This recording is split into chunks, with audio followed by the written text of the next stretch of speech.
After the long-awaited, super hyped Avatar the Last Airbender live-action adaptation finally dropped, I wanted to take my time to go over my thoughts on this second attempt to bring this animated masterpiece to the real world. I'm a huge fan of the original cartoon, and if you've seen any of my other videos, you would know that this show is literally my childhood, and I absolutely love everything about it.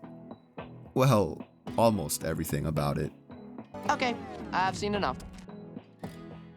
That's why I've been so excited for this live-action version, as I'm always down for more Avatar content, as long as a certain M. Night doesn't get his hands on it. I wanted to take a couple of days after watching the show to let my thoughts and opinions fully sink in, and I have a lot to say about this show.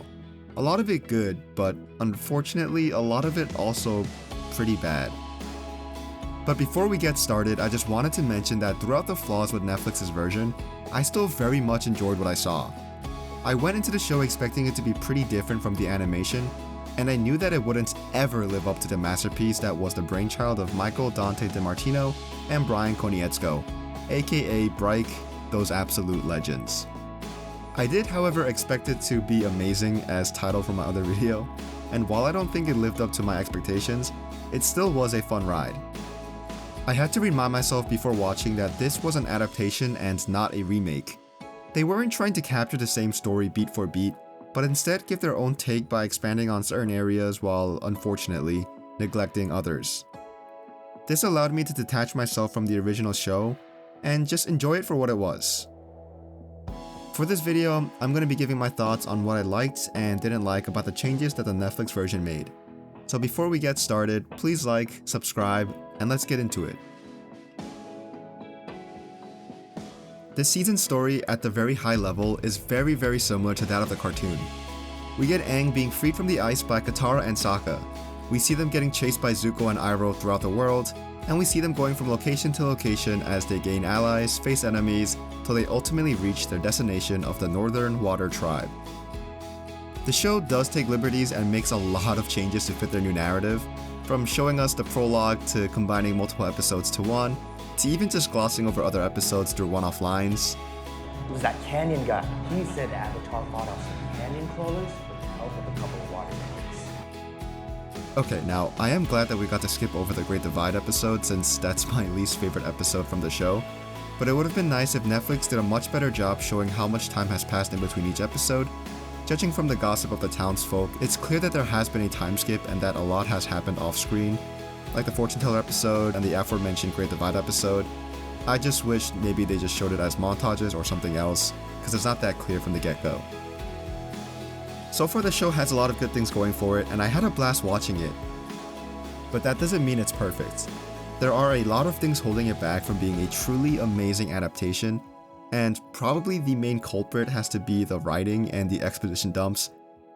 And having exposition by itself isn't a problem, but having bad exposition that's also very clunky is.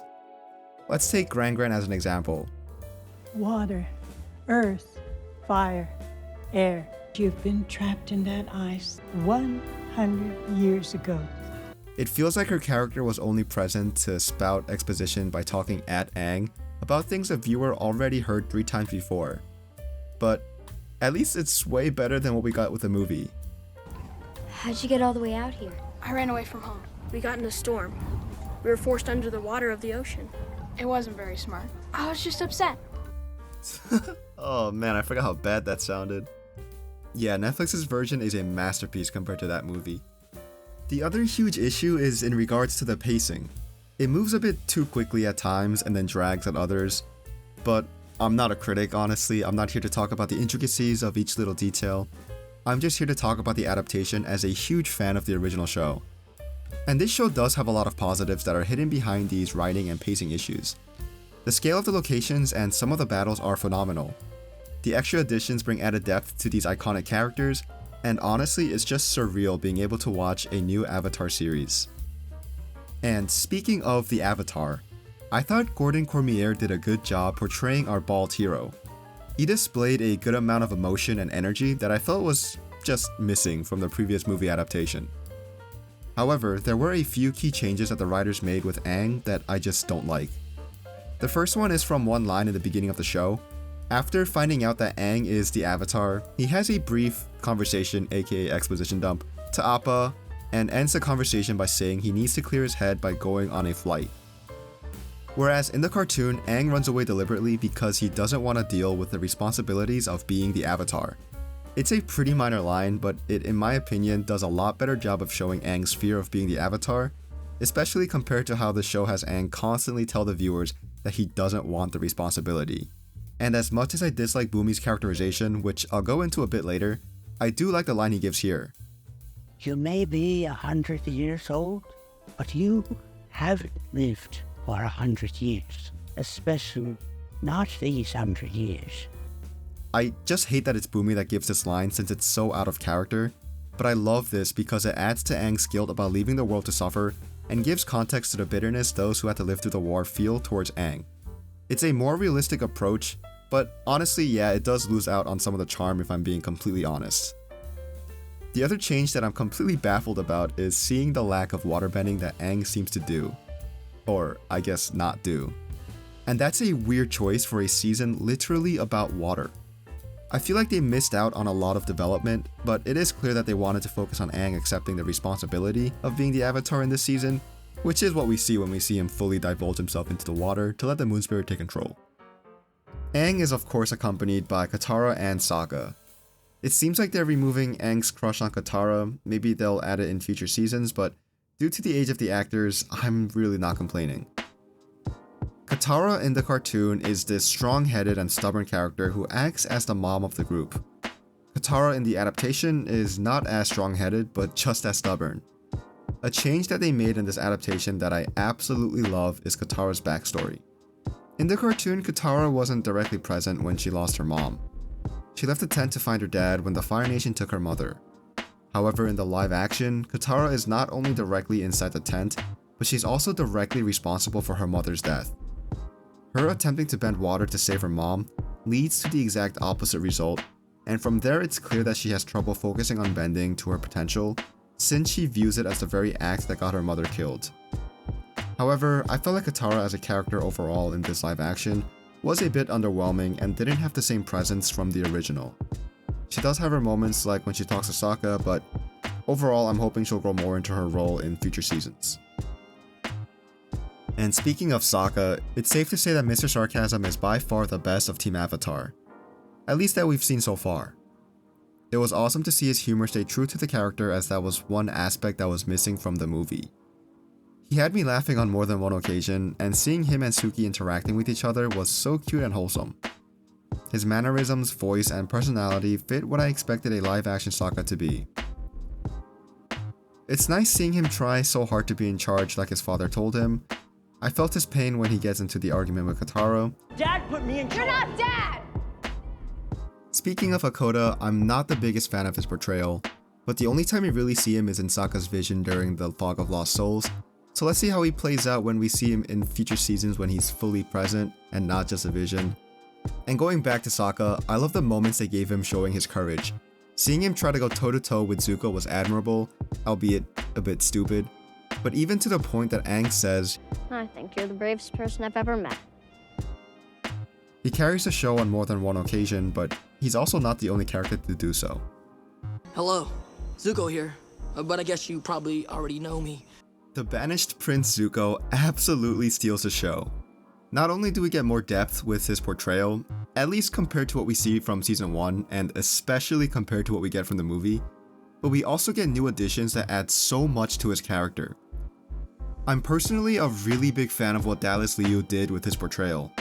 Zuko in the live action isn't as rude to his uncle, and we can see that he respects Iroh a lot, as he should, which will make a certain scene in book 2 hurt even more. I love the fact that his crew has more relevance to his story, and I especially loved the addition of having his crew be the battalion that Zuko speaks out against his father for, the very action that led to his banishment.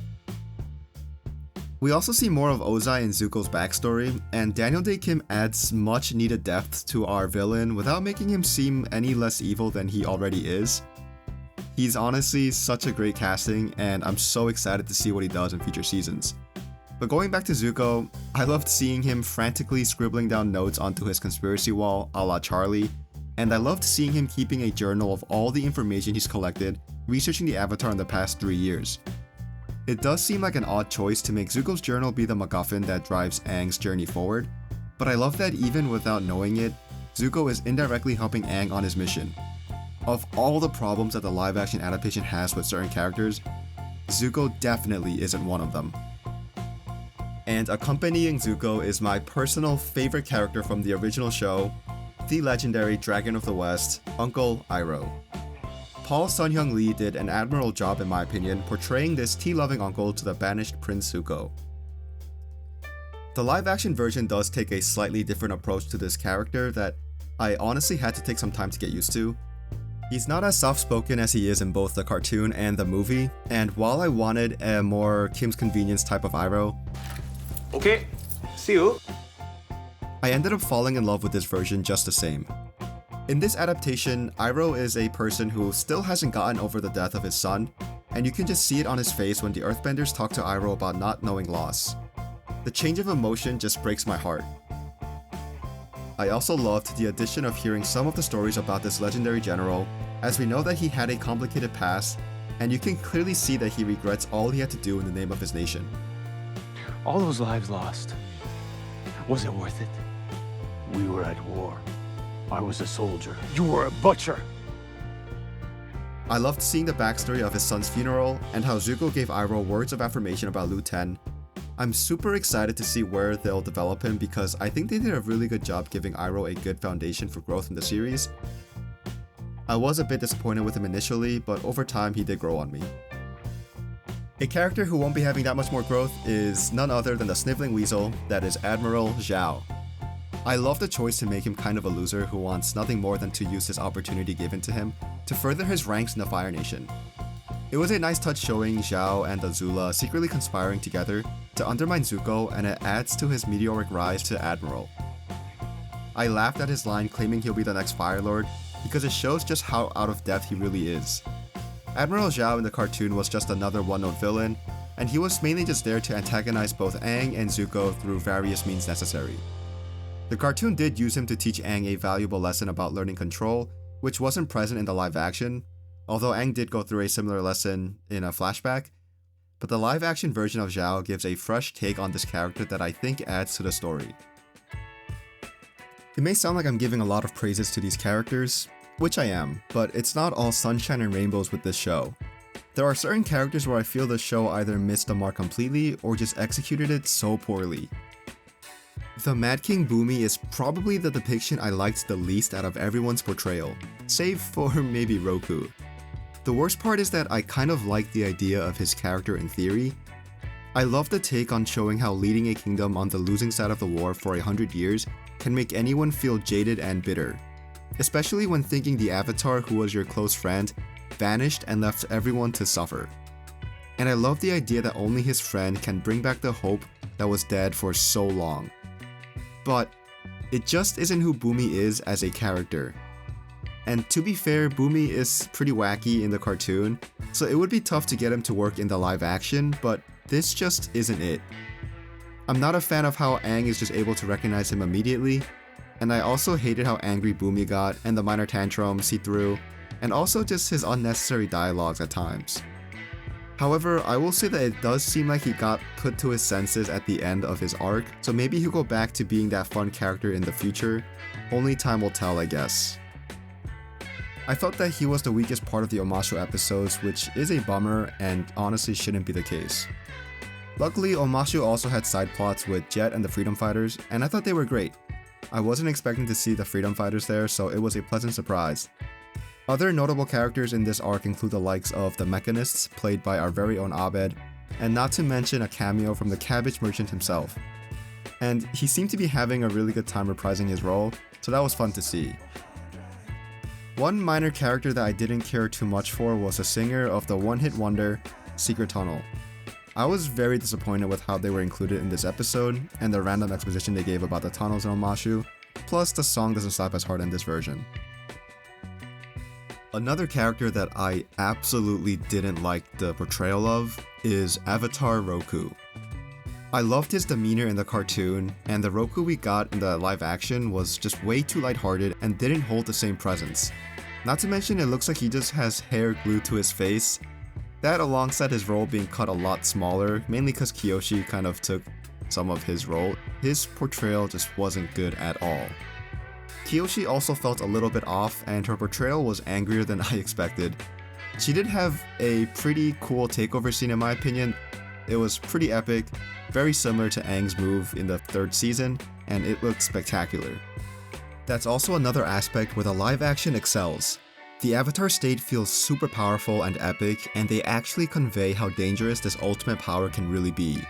But breaking off from that tangent, I also did enjoy seeing Karuk, as we don't really get much of him in the original show, and his story is pretty cool. He's an underrated Avatar, so I was happy to see him get some love.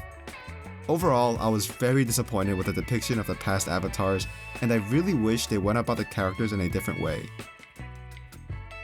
But let's move away from the characters because I feel like I've talked about them for so long now. I wanted to go over the little changes from the different versions that I both appreciate and also just didn't like. First off, I loved the inclusion of the prologue as it shows just how dangerous and evil the Fire Nation really is. It was devastating seeing these air nomads desperately fend off their invaders to no avail. It was a brutal way to start the show and an amazing way to show who the villains are. I just wish they didn't have to throw line after line about how the Fire Nation is evil. We get it. We literally saw them murder these peaceful monks when they were out celebrating the Great Comet Festival. I'm also sad we didn't get the inclusion of Zhang since I love his character, and I'm also sad that we didn't get the pirates. I would have rather Zhao hire pirates to blow up Zuko's quarters instead of rigging his boat to blow. I also didn't know how to feel about the spirit world featuring all of the spirits throughout the show all at once. From seeing Heibai to Wan Shi Tong to even Gyatso who wasn't in the original, it just felt kind of weird. I also didn't like how Aang was able to recognize Heibai immediately, and the fact that we don't get a resolution with Heibai turning back into that lovable panda since it was a sweet moment in the original. I did love the fact that Ko feasts on prisoners from the Fog of Lost Spirits from Legend of Korra. It makes more sense to have him feasting on these people who are trapped instead of just when people show emotion. And I love that trapping Katara and Sokka was the catalyst that started the Blue Spirit episode. It's a much better reason and a lot higher stakes than having to get frozen frogs in order to cure some sickness. And what an episode this was. The Blue Spirit is my favorite episode from the 1st season, and it was this and the Storm episode prior where I felt that the cartoon was going to be a really special show. Netflix kept this part of the episode very close to the original. From the way the Blue Spirit invades the prison to the way they hop on ladders to cross the courtyard, this was when the animation felt like it came to life. There's something about the Blue Spirit that I absolutely love, because I think that it also might have been my favorite part of the movie as well. Maybe I just have a bias with this arc or something. Episode 6 Masks is my favorite episode that Netflix released, as we not only get the Blue Spirit portion, but we also get Zuko's backstory and this sweet moment between Zuko and his crew. We also get a much longer version of Aang's and Zuko's conversation. It's changes like these where I think the adaptation has something really special on their hands. I can honestly go on and on about the original show and about this adaptation for like ever. And honestly, it might warrant another video if I ever feel like going more in depth. And especially since work has been piling up non-stop the past few months, I don't have as much time anymore. I know I stated it multiple times, but I just love the original cartoon so much, and I believe that it's untouchable in terms of storytelling and character development, and just pure awesomeness. I respect Netflix and the showrunners for attempting new changes with the story. I feel like they did a good job expanding on the story overall, but it's not a perfect adaptation and there are quite a lot of flaws. The writing, some of the costume designs, the pacing, all of these things hinder the show's full potential. The character choices were interesting, and although I loved the likes of Zuko, Sokka, Iroh, and Gyatso, I was very disappointed with Roku, Kyoshi, Bumi, and Gran Gran. The bending was great for the most part. Firebenders felt powerful, and I never expected to see people getting charred in the Avatar universe. I just wish they made the bending feel more aligned with the movements of the actors. I'm not gonna really complain, at least it doesn't take 6 men to move a tiny boulder this time around. And last but not least, and probably the biggest missed opportunity of the live action, is just a lack of Momo and Appa scenes. There's also just a lack of downtime where our crew is just goofing off, and these scenes honestly are just as important as everything else. As you can see, I think the adaptation has some really good things going for it. That's why it's a little bit frustrating that it's plagued by these other aspects that drag it down. Overall though, I had a really good time watching Netflix's Avatar the Last Airbender, and I actually liked the adaptation a lot as the season went on. Hopefully the showrunners can learn from their mistakes and make an even better adaptation for book 2, because that's when things start to get really interesting.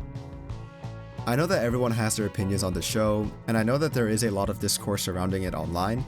I just want to say it's important to know that at the end of the day, we're all just huge fans of the original show. Whether you like the adaptation or not, I'm very excited to hear your thoughts, and at the very least, at least it's better than the movie. Besides Princess Yue, what in the wig is going on here? And also as a note, I'm rewatching the live action again while editing for this video, and I have to say it's a lot better the second time around, knowing what to expect. Anyways, please like and subscribe as well, and till next time, bye. What's up is down, what's left is right. Chasing stars and